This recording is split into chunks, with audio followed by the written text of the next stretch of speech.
homosexual liberation movement has gained strength during the past 5 years, and it seems that public support has grown with it. But while homosexuals are encouraged by opinion poll results, they'd be surprised at any liberalisation of the laws in New South Wales. The South Australian reform is one model, but it's not necessarily what homosexuals would like to see in this state. Well, the South Australian legislation is a position of statutory equality. Homosexuals are now in exactly the same position as heterosexual men were before in South Australia, and that would be a minimum that I think would have to be introduced in New South Wales. The ACT legislation is much more restrictive than that. It still gives a second-class status. That's certainly not good enough.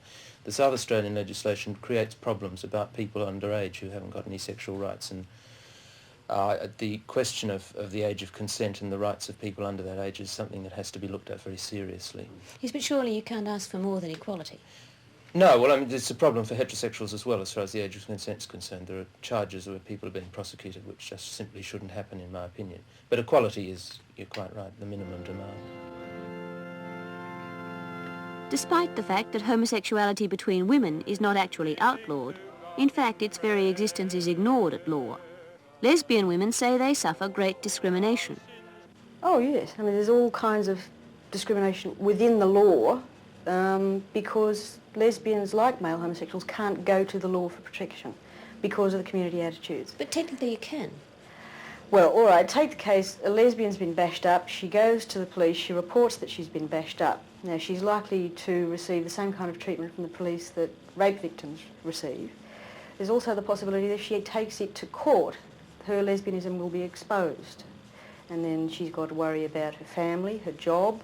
If she has children in her custody, those children may be removed from her custody because she's exposing them to moral danger. And of course, a change in the law would raise many more questions like that. Well, there are questions that have to be brought up, and there are questions, for instance, where kids are concerned, particularly about custody and the rights of homosexual parents to have custody of their own children, which is a very important question and one that's arisen in a number of divorce cases in recent years. And that right has not been established. The courts are still terrified of giving homosexual parents the right of custody of their kids. What about things like the fostering and adopting of children? Well, adoption is a bit of a non-issue because there are virtually no children to adopt at the moment anyhow. I think that homosexual couples should have the right to adopt children if they want to and if they're suitable couples. Fostering, I think, is an area where homosexual couples could provide a very important service because there are a lot of kids who, for one reason and another, for instance, are homosexual and who get thrown out of their families. And in many ways, homosexual couples could help those kids a lot better than anybody else.